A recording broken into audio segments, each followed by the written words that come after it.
दोस्तों आज मैं आपको the glove and the Lions poem पढ़ाऊंगा जिसे लिखा है ली हंट ने। इस पोएम में एक राजा है जिसका नाम है किंग फ्रांसिस।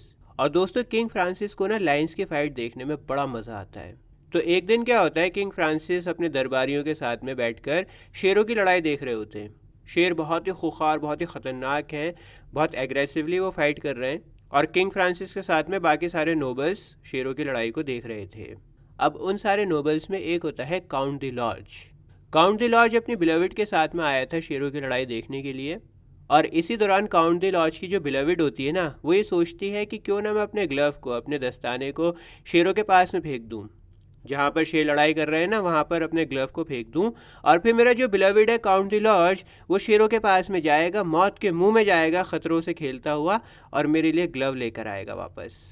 और ये नज़ारा सभी लोग देखेंगे, लोग मेरी कितनी तारीफ़ करेंगे, सबकी अटेंशन मुझ पर होगी कि मेरा बिलविड कितना बहादुर है और मेरा बिलविड मुझसे कितनी मोहब्बत करता है कि शेरों के पास चला गया मेरा ग्लव लेने के लिए। बड़ा मज़ा आएगा, इस तरह से वो सोचती है।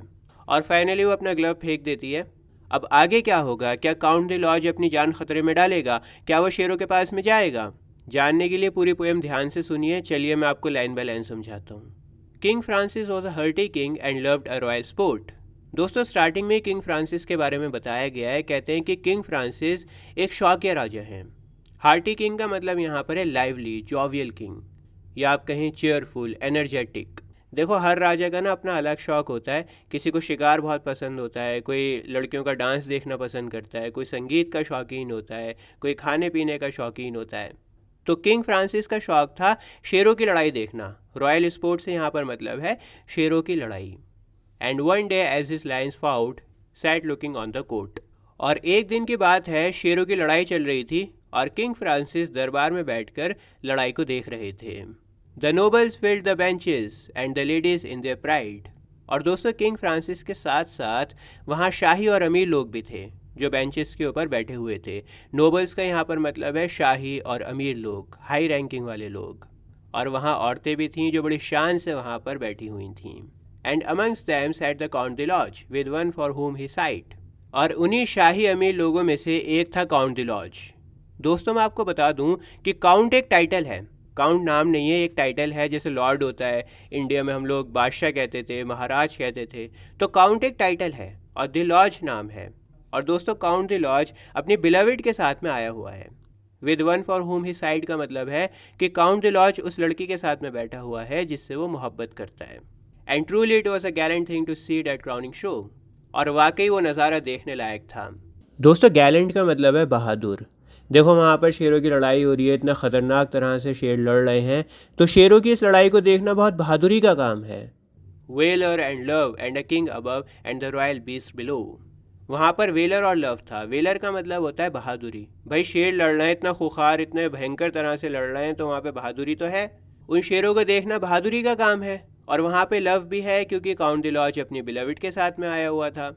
और वहाँ ऊपर राजा भी बैठा हुआ था और नीचे रॉयल बीस्ट यानी शेर लड़ रहे थे। रॉयल बीस्ट कहा गया शेरों को। तो वाकई वो नज़ारा देखने लायक था। वहाँ पर बहादुरी, वहाँ पे मोहब्बत, वहाँ पे राजा, वहाँ पर रॉयल बीस्ट, सब कुछ था। Rumped and road the Lions with horrid laughing jaws. शेर उछल उछल कर जोर से दहाड़ रहे थे और उनकी खौफनाक जॉज यानी उनके जबड़े ऐसे लग रहे थे जैसे वो डरावनी हंसी हंस रहे हों। देखो रैम्ड का मतलब होता है उछलना, रोड का मतलब होता है दहाड़ना, हॉरिड का मतलब होता है डरावना, भयानक। लाफिंग जॉज का मतलब है उनके जो जॉज थे ना, जॉज यानी जबड़े, तो वो जबड़े खुले हुए थे, ऐसा लग रहा था जैसे वो शेर हंस रहे हैं। तो दोस्तों इस लाइन में पोएट आपको ये बताना चाह रहे हैं कि वो शेर कितने ख़तरनाक तरह से लड़ रहे थे। उछल रहे हैं, दहाड़ रहे हैं, उनके जॉज यानी उनके जबड़े खुले हुए हैं। दे बिट, बिट का मतलब है काटना। तो वो दोनों शेर एक दूसरे को काट रहे थे। दे ग्लेड, ग्लेड का मतलब होता है घूरना। वो दोनों शेर एक दूसरे को गुस्से से घूर रहे थे। Gave blows like beams. दोस्तों बीम्स इस तरह की होती है, देखो बहुत मजबूत होती है ये। जब मकान की छत वगैरह बनती है, कोई सपोर्ट वगैरह की ज़रूरत होती है तो इसको रखा जाता है, बहुत मजबूत होती है ये। तो लायंस के अटैक को कंपेयर किया गया है बीम से। मतलब वो जो शेर थे ना, वो इतनी ज़ोर से अटैक कर रहे थे जैसे मानो लकड़ी के मोटे बीम से अटैक कर रहे हों। बात आ रही है आपके समझ में? यहाँ पर बताना चाह रहे हैं कि शेरों का अटैक कितना ज़्यादा पावरफुल था, बीम से उसको कंपेयर कर रहे हैं। A wind went with your paws. Paws मतलब शेरों का पंजा। तो उनके पंजे इतनी ज़ोर से चल रहे थे एक दूसरे पर कि हवा चलने लगती थी। बात समझ में आ रही है? पंजे इतनी ज़ोर से चला रहे थे कि हवा चलने लगी थी पंजों से। आप अपना हाथ ज़ोर ज़ोर से ऊपर नीचे करोगे तो हल्की हल्की हवा चलने लगेगी ना। वैसे यहाँ पर बता रहे हैं कि इतनी तेज़ी से वो अपने पंजों को चला रहे थे कि हवा चलने लगी थी। With valuing might and stifled road they rolled on one another. Valuing का मतलब होता है लोटपोट होना, रोलिंग होना। माइट का यहाँ पर मतलब है बहुत ज़्यादा ताकत से। स्टाइफल्ड रोल्ड का मतलब है दबी हुई दहाड़। देखो शेर आपस में बहुत लड़ाई कर रहे हैं, बिजी हैं वो लड़ाई में, उनके पास में इतना टाइम नहीं है कि वो पूरी दहाड़ दहाड़ेंगे। भाई जंगल में शेर एकदम रिलैक्स होता है, वहाँ पे पूरी दहाड़ दहाड़ता है वो, लेकिन यहाँ पर तो वो लड़ाई कर रहा है ना, तो उसकी दहाड़ दबी हुई है, स्टाइफल्ड है। रोल्ड ऑन वन अनदर का मतलब है कि दोनों शेर एक दूसरे के ऊपर लोटपोट होते हुए लड़ रहे थे। तो इस पूरी लाइन का मतलब क्या हुआ? वो दोनों शेर बहुत ताकत से और दबी हुई दहाड़ों के साथ एक दूसरे के ऊपर लोटपोट होते हुए लड़ रहे थे। Till all the pit with sand and mane was in a thunderous smother. अब देखो शेर इतना एग्रेसिवली लड़ाई कर रहे हैं कि जिस गड्ढे में वो लड़ रहे हैं ना, वहाँ पर धूल उड़ रही है, वहाँ पर शेरों के बाल उड़ रहे हैं और उस जगह पर बहुत शोर हो रहा है, अफरा तफरी हो गई है, वहाँ पे क्योस हो गई है। पिट का मतलब है गड्ढा जहाँ पर शेर लड़ाई कर रहे हैं। मेन कहते हैं शेरों के बालों को।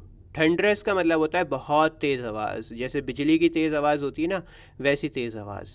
स्मॉदर वर्ड का यूज़ हुआ है यहाँ पर अफरा तफरी बयां करने के लिए। स्मॉदर का मतलब वैसे तो सफोकेट करना, दम घोटना भी होता है, लेकिन यहाँ पर इसका मतलब है क्योस से, अफरा तफरी से। ठीक है, बात आ गई समझ में? सब जगह धूल ही धूल, बाल ही बाल उड़ रहे हैं, शोर हो रहा है वहाँ पर और अफरा तफरी क्योस हो गई है। The bloody form above the bars came whisking through the air.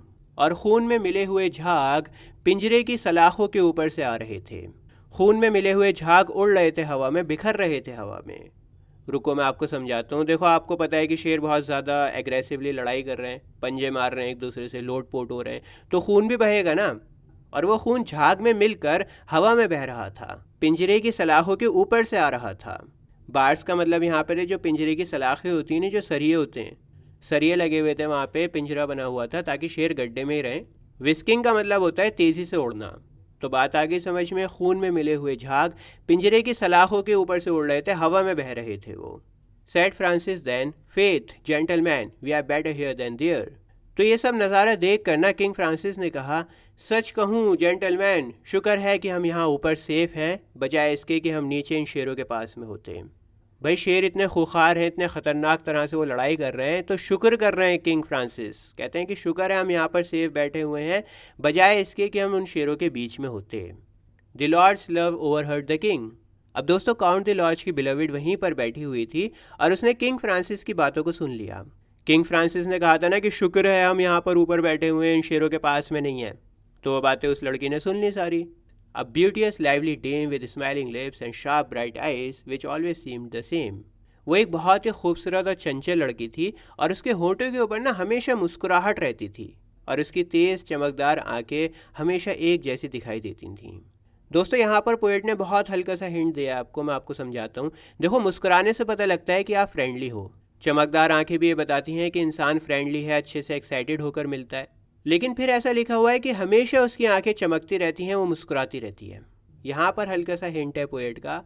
देखो हमेशा इंसान मुस्कुरा नहीं सकता, हमेशा वो एक्साइटेड नहीं रह सकता।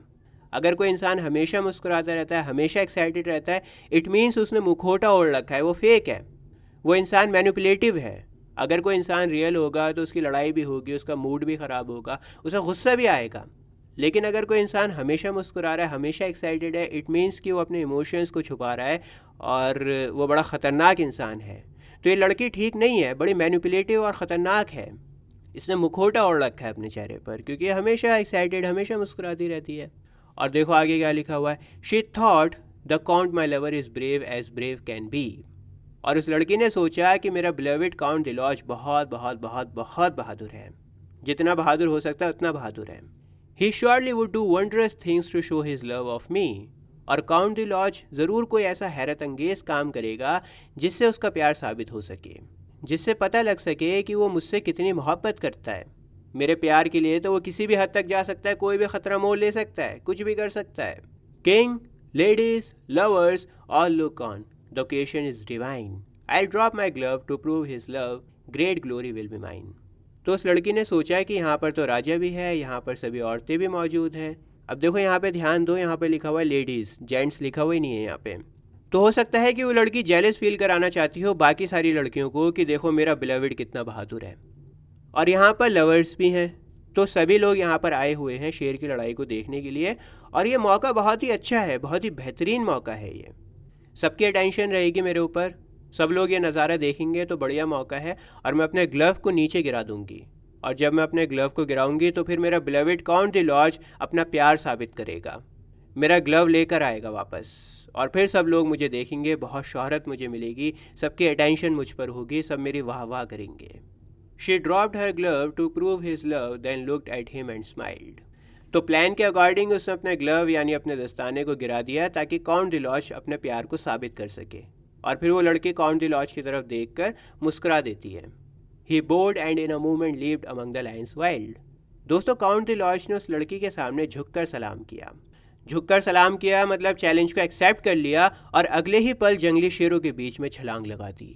शेरों के बीच में कूद पड़ा Count de Lorge. The leave was quick, return was quick, he has regained his place.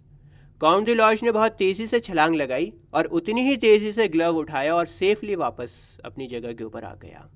Count de laws glove को लेकर आ गया शेरों से, उसको कोई भी नुकसान नहीं हुआ, जल्दी से गया, जल्दी से वापस आ गया। Then threw the glove but not with love right in the lady's face. लेकिन दोस्तों उसने ग्लव लौटाते वक्त उस लड़की को प्यार से नहीं दिया, बल्कि सीधा उस औरत के चेहरे के ऊपर फेंक कर मारा, उसकी इंसल्ट कर दी सबके सामने। By God said Francis, rightly done, and he rose from where he sat. और ये नज़ारा देखकर किंग फ्रांसिस भी अपनी जगह से खड़े हो गए और बोले, भगवान की कसम तुमने बिल्कुल सही किया। काउंट द लॉज को कह रहे हैं कि तुमने बिल्कुल सही किया। No love quoth he, but vanity sets love a task like that. और फिर राजा ने कहा कि ये सच्चा प्यार नहीं है बल्कि ये घमंड है। ये घमंड है जो एक बिलविड से उसका प्यार साबित कराने के लिए इतना ख़तरनाक काम करवाता है। कहने का मतलब ये है कि इस लड़की को घमंड है, ये लोगों की अटेंशन चाहती है। अगर सच्ची मोहब्बत होती तो कभी भी अपने बिलविड की जान को इस तरह ख़तरे में न डालती। ये चाहती है कि इसकी वाह वाह हो, लोगों की अटेंशन इसको मिले, इस वजह से इसने करा। इसको सच्ची मोहब्बत नहीं है। दोस्तों ICSE इंग्लिश की प्लेलिस्ट आपकी स्क्रीन के ऊपर आ रही है, इसके ऊपर आप क्लिक करो, आपको सारे चैप्टर्स बहुत ही आसान लैंग्वेज में मिल जाएंगे। मिलता हूँ आपसे किसी और वीडियो में। जय हिंद।